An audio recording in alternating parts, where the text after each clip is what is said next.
exists in Singapore, and it is becoming an increasingly big problem. But a lot of it is quite repeated. You don't see overt homelessness in Singapore. Singapore's a warm country, so there's nobody shivering on the streets. Don't see many beggars.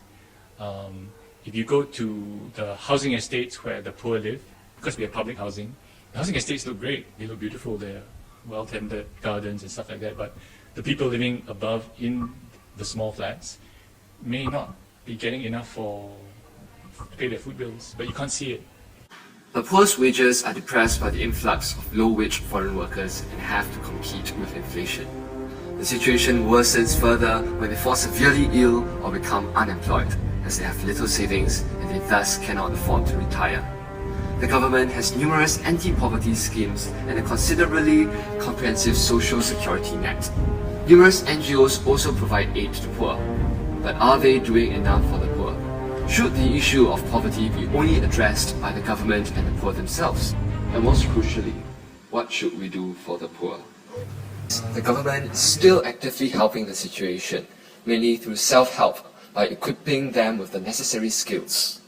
By introducing training retraining, working closely with the union, NTUC, working closely with the industries, the private sectors, in a tripartite manner, to help workers to stay in job. Many believe that it is not the fault of the government, but the fault of the poor themselves for not taking up these offers.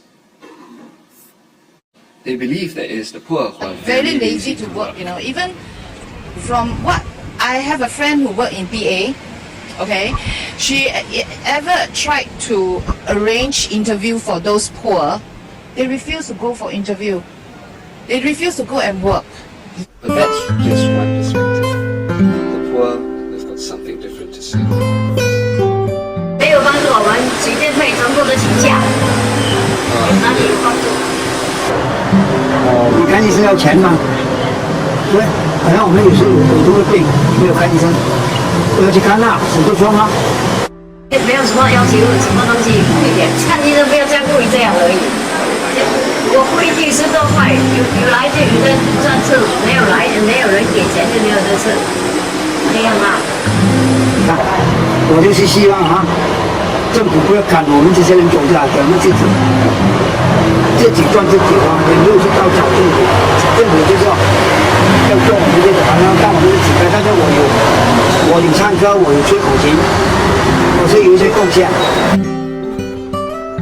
Not only that, but many experts also feel that the current schemes are not sufficient, such as many funds to help people who are really destitute, but the criteria for who would qualify are very stringent. That means the person has to absolutely exhaust his or her own resources as well as the resources of his or her immediate family. And it's not clear what immediate family means. Does it mean all the siblings? Does it mean, how far is the exhausting immediate family?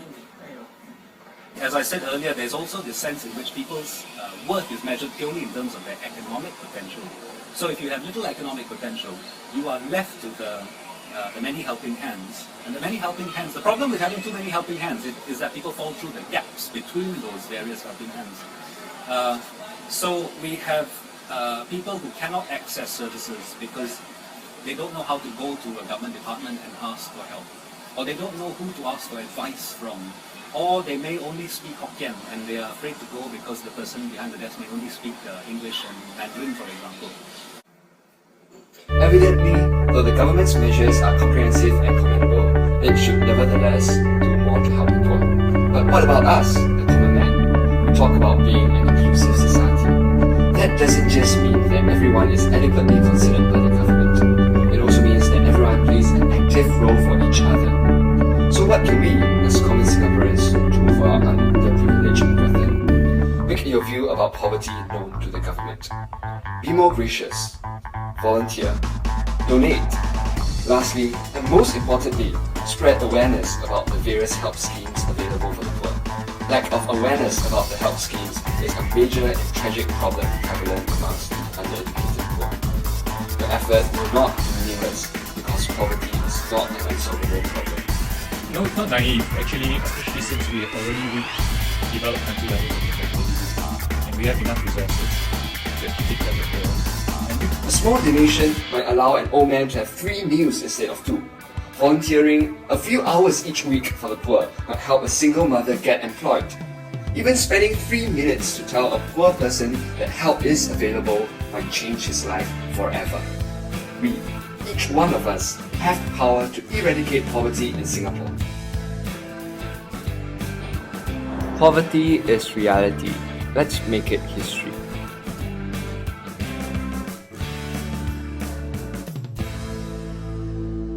Warm Panda Cola